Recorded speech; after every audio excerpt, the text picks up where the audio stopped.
Welcome to Eerie Bites of History, your daily serving of strange bites of the past. Today, we have an execution that sparked ethical debates, a city erased in seconds, and the return of a deadly lake warning, all of which happened on August 6th. Let's begin. On August 6th, 1890, inside New York's Auburn prison, history was made gruesomely. William Kemmler, a convicted murderer, became the first person to be executed by electric chair. The method was intended to be a more humane alternative to hanging. Swift, clean, and modern, but what happened that day was anything but humane. Kemmler was strapped into a chair before a crowd of reporters, doctors, and prison officials. At 6:38 a.m., the first jolt of electricity surged through his body, but something went terribly wrong. Instead of dying instantly, he convulsed violently. The current failed to stop his heart and the electricity was shut off, but he was still alive.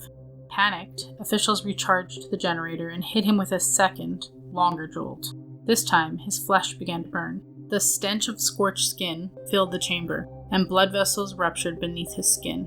One witness described the sight as being too horrible to watch. Another said it was an awful spectacle, far worse than hanging. By the time it was over, he had been electrocuted for nearly 8 minutes. The incident triggered widespread public outcry and ethical debate. Was this progress, or torture disguised as innovation? Newspapers dubbed the event as a botched horror show, and the so-called advancement in humane execution methods was suddenly under fire. Some prison staff later claimed that strange things occurred around the execution chamber in the following years. Cold spots, flickering lights, humming wires where none existed. It wasn't long before rumors began to spread that his spirit never left, bound to the very place where science first failed him. On August 6, 1945, at exactly 8:15 a.m., the sky over Hiroshima, Japan, changed forever. The United States dropped the atomic bomb, unleashing a force equal to 15,000 tons of TNT. In an instant, much of the city was reduced to ash. An estimated 70,000 people were killed instantly. Many vaporized where they stood.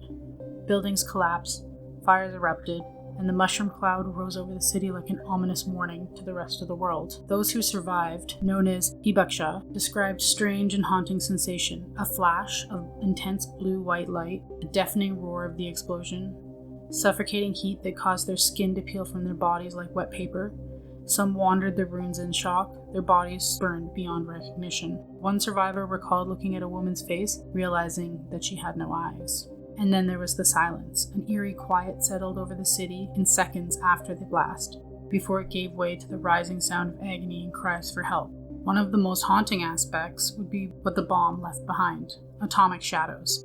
Dark, ghostly outlines of people, bicycles, and ladders etched permanently into concrete walls and sidewalks. These were the last impressions of lives caught in a flash, burned into stone as if time itself had paused to remember. On August 6th, 2000, scientists monitoring Lake Nyos in Cameroon detected a series of low rumbling tremors, subtle but deeply unsettling. To the average observer, it was just another quiet day near a remote volcanic lake. But for geologists and survivors of a catastrophe that occurred 14 years earlier, the signs were chillingly familiar. Back in 1986, Lake Nyos unleashed one of the most terrifying natural disasters in modern history.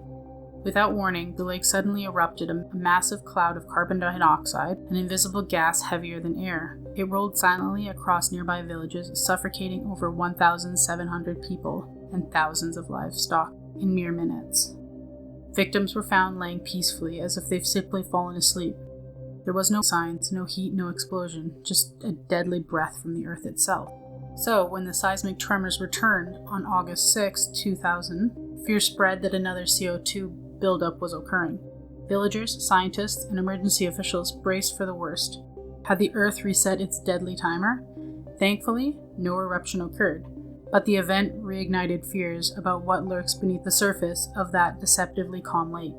The CO2 continues to accumulate, and Lake Nyos remains one of the few lakes on Earth capable of silently killing. Today, degassing pipes help relieve the pressure, but Lake Nyos is still a ticking time bomb, watched constantly. The idea that a body of water could exhale death without a sound continues to haunt the scientific world and remind us that not all killers make noise. Like your history snack sized? Drop us a comment with your favorite bite and subscribe. Join us daily for your eerie dose of the past.